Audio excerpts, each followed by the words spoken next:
Tiffin आओ घर की ही सब्ज़ी या हम देखें खाना पहुंचाते हैं आपके डोर स्टेप तक। सहरी का भी खाना जो है उसका भी ख्याल रखते हैं।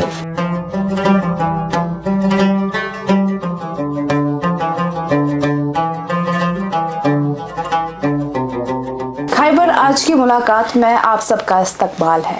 नाज़रीन, आज के प्रोग्राम के हमारे गेस्ट हैं रईस अहमद। रईस अहमद ने कुछ साल पहले एक फूड वेंचर स्टार्ट किया था टिफ़िन आओ के नाम से, जिसे काफ़ी सारे लोगों ने बहुत सराहा था। इनका ये मोटिव था कि ये घर घर टिफ़िन डिलीवर करे without any food preservatives and artificial colouring. आइए इनसे आज जानते हैं इनके रमज़ान के प्लान्स क्या है टिफ़िन आओ के हवाले से। अस्सलाम वालेकुम रईस। वालेकुम अस्सलाम। Thank you for coming. Thank you so much हमें बुलाने के लिए यहाँ पे। रईस, आप मुझे बताएं, पहले अपने बारे में थोड़ा सा इंट्रोड्यूस कर रहा है हमारे नाजरीन को, और बताएं कि आज तक आपका जो फूड वेंचर है टिफ़िन आओ उसके बारे में थोड़ा बताएं हमारे नाजरीन को। मैं प्रीवियसली अपना जो काम करता था एडवर्टाइजिंग फील्ड में, तो लेकिन फिर अल्लाह ताला का ये चाहना था कि मैं ये बिज़नेस में आऊँ, और एक्सीडेंटली मैंने इस बिज़नेस को स्टार्ट किया। तो वो काफ़ी सारे लोगों को पता है, जिनको पता नहीं उनको मैं ये बता दूं कि मेरे फ्रेंड ने मुझे कॉल किया था रात के 12 बजे कि मुझे खाना चाहिए, और उस टाइम मैं उसको खाना लेकर गया था। एंड जब वहाँ से वापस आया तो तब अल्लाह ताला ने दिल में डाल दिया कि आपको यही काम करना है, और तब से फिर मैंने इसको स्टार्ट किया 2020 से।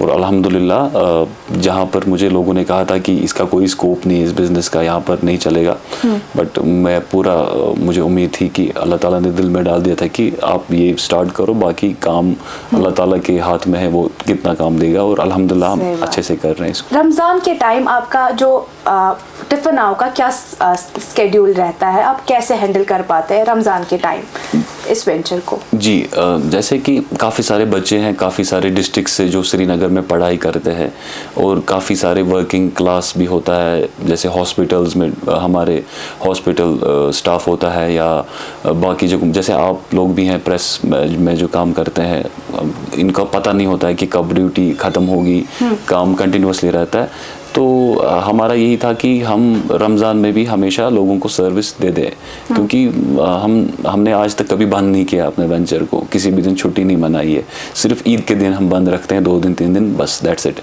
बाकी जैसी भी हालात हो, सिचुएशन हो, वेदर हो, हम कोशिश करते हैं कि हमेशा खाना पहुंचाए लोगों तक, और यही हमने रमज़ान में भी सिलसिला बरकरार रखा हमेशा। और सहरी प्लस इफ्तारी हम दोनों डिलीवर करते हैं श्रीनगर के मुख्तलिफ इलाकों में, जहाँ पर नीड होती है लोगों को खाने की, तो उन तक पहुँचाते हैं। कश्मीर एक नाम, एक एहसास, जिसकी पहचान दिखती है पश्मीना के धागों की बारीकी में, मेहमान नवाजी के जायके में, मौसीकी की कशिश में, और हर घर की हर दीवार में, जो बने हैं खैबर सीमेंट से, और कश्मीर के हर जर्रे की तरह दिल से। खैबर सीमेंट, दिल से बना। वैसे तो बहुत सारे फूड वेंचर्स है कश्मीर में, बहुत सारे रेस्टोरेंट्स, आप बाहर निकलो हर कहीं पे आउटलेट खुला है। आपका जो टिफ़िन आओ है वो कैसे डिफरेंट है? हमारा इसलिए डिफरेंट है क्योंकि ये फर्स्ट ऑफ इट्स काइंड है कश्मीर में। अभी अल्हम्दुलिल्लाह मुझे काफ़ी खुशी होती है जब मैं देखता हूँ कि काफ़ी सारी हमारी बहनें या कोई और कोई माएँ या बहनें जो स्टार्ट कर रही हैं अपना, तो मुझे खुशी होती है कि मैंने इसको स्टार्ट किया था पहले। तो मकसद यही है कि सब यही करें, होममेड जो हमारा कल्चर है। आप देखिए यहाँ पर हमारे हेल्थ के इश्यूज़ कितने बढ़ गए हैं। हमारा मकसद था कि हम लोगों को दूर रखें फास्ट फूड से, जो प्रिजर्वेटिव्स होते हैं या फूड कलरिंग होती है जैसे कि आपने भी कहा। तो हमारा मकसद ही, मिशन यही है कि इन चीज़ों से इनके बगैर ही हम खाना पहुंचाए लोगों तक, जो कि पाकिज़गी में भी अच्छा हो। हमारा हाइजीन पे फोकस रहता है, और वो तो है ही without any food adulteration. Plus hygiene का हमारा यह है कि हाइजीनिकली साफ़ सफाई के साथ खाना पहुंचाया जाए लोगों तक, और अपना एक सोसाइटी में एक वो होता है कि फ़र्ज़ एक वो निभाए। आप हमें बताएं कि इस बार आपके रमज़ान के क्या प्लान्स हैं और सहरी के भी, क्योंकि आप सहरी भी डिलीवर करते हैं। आपको बता दें कि रईस सहरी भी डिलीवर कराते हैं टिफ़िन आओ से। टिफ़िन आओ घर की ही सब्ज़ी या हम देखें खाना पहुंचाते हैं आपके डोर स्टेप तक। सहरी का भी खाना जो है उसका भी ख्याल रखते हैं। इसमें हमारी काफ़ी सारी जो सिस्टर्स हैं वो वर्किंग क्लास होते हैं, उनको टाइम नहीं मिलता है खाना पकाने के लिए। वो जो घरों में भी हमें काफ़ी सारे ऑर्डर्स मिलते हैं। वो तो है ही, जो मैंने आपको अर्लियर कहा कि जो वर्किंग या स्टूडेंट्स हैं, प्लस हमें घर वाले भी ऑर्डर करते हैं कि आज हमें ये चीज़ भेज दीजिए। बाकी हमारा जो खाना है वो बच्चा भी खा सकता है, बुजुर्ग भी खा सकता है, इवन प्रेग्नेंट लेडीज़ भी खा सकती हैं, क्योंकि इतना सेफ है, फ्रेशनेस के साथ बनाया जाता है। हमारी टैग लाइन ये है, serving homemade fresh and healthy food. तो हम इसमें कोई प्यूरी यूज़ नहीं करते हैं, जैसे टमाटो प्यूरी आप देखिए हर जगह पे मोस्टली यूज़ होती है, बट हम फ्रेश टमाटोज़ लाते हैं। ऐसे ही जो भी चीज़ है, मटर होता है या बाकी चीज़ें होती है, चिकन होता है, चिकन में भी हम हमेशा फ्रेश ही चिकन यूज़ करते हैं, लाइव चिकन। और सहरी एक चैलेंज है बहुत बड़ा।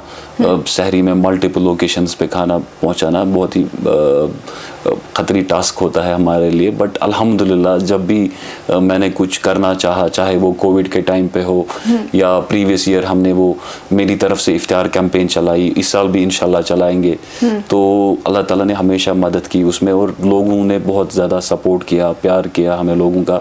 आज अगर हम कुछ है अल्लाह ताला के बाद, वो जस्ट बिकॉज ऑफ आवर जो हमारे कस्टमर्स हैं और जो बाकी लोग हैं जिन्होंने हमें सपोर्ट किया, तो उनकी वजह से हम ये ऐसे चैलेंजेस को कर पाते हैं।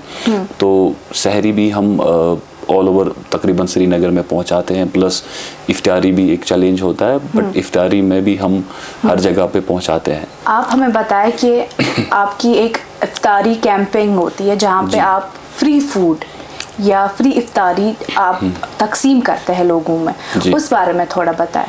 जी, जैसा कि रमज़ान एक महीना ऐसा होता है कि जब हर कोई चाहता है कि मैं कुछ अच्छा करूं, लोगों तक किसी तरीके से इफ्तारी पहुंचाऊं, तो मोस्टली कश्मीर में तो सब लोग खाते हैं, मतलब ऑलमोस्ट वैसा होता है। बट हॉस्पिटल्स में हमने देखा हमेशा कि वहाँ पे ज़रूरतमंद लोग होते हैं, नीडी लोग, उसमें फिर कोई भी हो सकता है, मतलब चाहे वो अमीर हो गरीब हो, मगर वो हॉस्पिटल में ऐसी सिचुएशन होती है जहाँ पर वो बेचारा खाना कैसे मैनेज करे।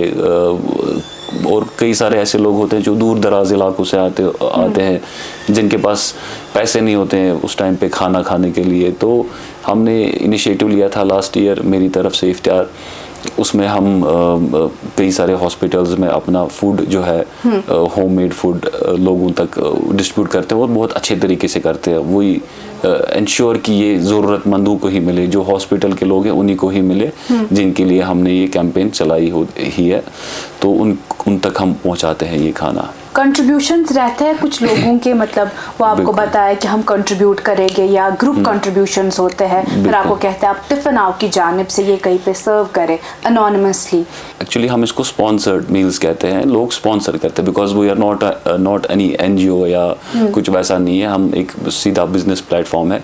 बट ये है कि हम स्टार्टअप है, लोग हमारी भी मदद कर रहे हैं, जो हमारे पास वर्क फोर्स है जो काम कर रहे हैं लड़के वगैरह, तो एक तो उनका रोज़गार भी चलता है और प्लस हमारे से वो ये भी होता है कि हम लोगों की खिदमत करते हैं। और अगर कभी हमें 10 करने होते हैं, हम अपनी तरफ से भी कोशिश करते हैं कि 2 एक्स्ट्रा रहे इसमें। तो या कभी किसी टाइम पे कोई बोलता है मेरी तरफ से 50 लोगों के तक पहुंचाइए, और अल्हम्दुलिल्लाह लास्ट ईयर मैंने देखा कि कितने अच्छे तरीके से हमने किया और लोगों ने जो सपोर्ट किया, जिसकी वजह से वो मुमकिन हो पाया। और हमने ईद भी सेलिब्रेट की हॉस्पिटल में ही। हमने ये नहीं कहा कि चलो आज अब रमज़ान का आखिरी दिन है तो ख़त्म, हमने ईद भी, क्योंकि हम एक बॉन्ड बन जाता है जब आप 30 दिन लगातार वहाँ पे खाना डिस्ट्रीब्यूट करते हैं, तो वो बेचारे ऐसे पेशेंट्स होते हैं जो ईद के दिन भी उधर ही रहते हैं। तो मुझे लगा कि मैं कैसे ईद अब घर पे मनाऊं, तो मेरी जो टीम थी मैं उनका भी बहुत शुक्रिया अदा करता हूं। वो भी उस टाइम वॉलंटियरली उन्होंने कहा कि हाँ हम ईद सेलिब्रेट करेंगे हॉस्पिटल में ही, और हमने ईद के दिन भी हॉस्पिटल में वो कराया, डिस्ट्रीब्यूट किया फूड, और उसके साथ ही फिर हमने उस कैंपेन को एंड किया ईद के दिन ही। अगर हम बात करें टिफिन आओ के फूड प्लेटर की, तो इसमें क्या क्या चीज़ें अवेलेबल रहेंगी इफ्तार और सहरी में? देखिए हमारे पास बहुत सारे ऑप्शंस हैं, बट अभी एक्सक्लूसिवली इफ्तार के लिए हमने एक थाली बनाई है जिसमें कि खजूर रहेगा और उसमें एक स्वीट डिश रहेगा और उसमें हमारा चिकन का एक रेसिपी रहेगा और पनीर का एक रेसिपी रहेगा और राइस रहेगा और एक ड्रिंक रहेगा या बबरी बोल या रूह अफ़ज़ा वगैरह, वो एक साथ रहेगा। ये हमने एक्सक्लूसिवली इफ्तार प्लेटर, ताकि ये वर्किंग जो लोग होते हैं उनको ढूंढना ना पड़े कोई और चीज़ की ये चीज़ कहाँ से लाए, वो चीज़ कहाँ से लाए, वो सारा एक ही में हो सारा। बाकी और भी कई सारी थालीज़ है हमारी। कई बार वो इफ्तार पार्टीज़ होती है कहीं पे, तो वो हमसे मंगवाते हैं, तो वो हम कस्टमाइज़ करते हैं जिस हिसाब से नीड होती है लोगों की। ओके, तो मतलब आप कह रहे हैं कि लोग यह वहीं से फ़ोन करते हैं कि हमें प्लेटर में ये चाहिए। बिल्कुल वैसा भी होता है और हम भी अपनी तरफ से रखते हैं, एक 2-3 ऑप्शंस रखते हैं जो वो लोग चूज़ करते हैं। हमारी वेबसाइट है, हमने रिसेंटली उसको लॉन्च किया, अभी उस पर और काम चल रहा है, उसको हम ऐप भी जल्दी इंशाल्लाह लॉन्च करेंगे। बाकी यह है कि अल्हम्दुलिल्लाह लोगों को पता है अब कैसे ऑर्डर करना है सारा, तो हमने वो ऑप्शन भी रखा है लोगों के लिए कि वो अपने हिसाब से चूज़ करें कि कौन सा चीज़ वो उसमें चाहते हैं, उस हिसाब से उन तक पहुंचाते हैं। आप बताएं कि आपका जो फूड आउटलेट है वहाँ पे आप सफाई का कितना ध्यान रखते हैं ताकि लोगों की जो हेल्थ है वो सही रह सके। हमारे किचन कोई भी विज़िट कर सकता है, वो खुद इंश्योर करे कि कैसी सफाई है। बाकी जो खाने में पानी यूज़ होता है हमने उस पर भी ध्यान रखा है कि हमने RO प्लांट ही लगाया अपने किचन में, ताकि जो खाने के लिए पानी यूज़ हो वो भी फ़िल्टर होकर यूज़ हो, ताकि उसमें भी कोई पानी में कोई किस्म की कोई इम्प्योरिटी ना हो जिससे लोगों की सेहत पे असर पड़े। बाकी काफ़ी सारी चीज़ें, अभी हमारा पैकिंग का एक इशू है।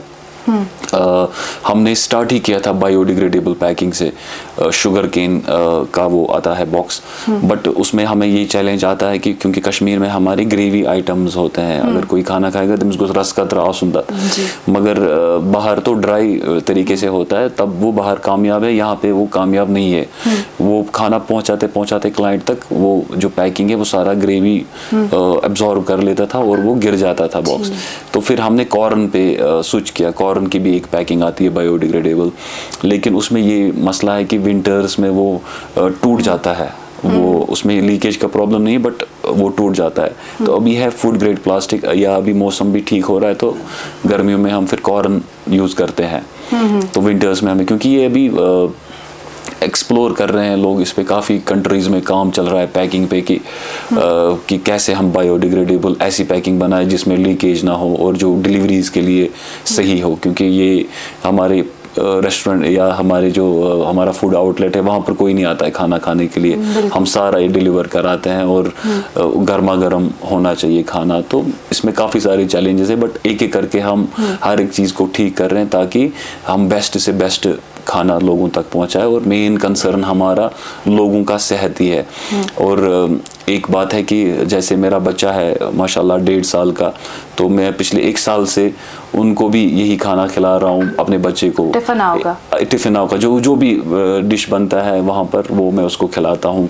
अपने वाइफ मेरी जो है वो भी खाती है, मैं भी खाता हूँ, मेरी मदर भी खाती है, मेरे फादर भी खाते हैं।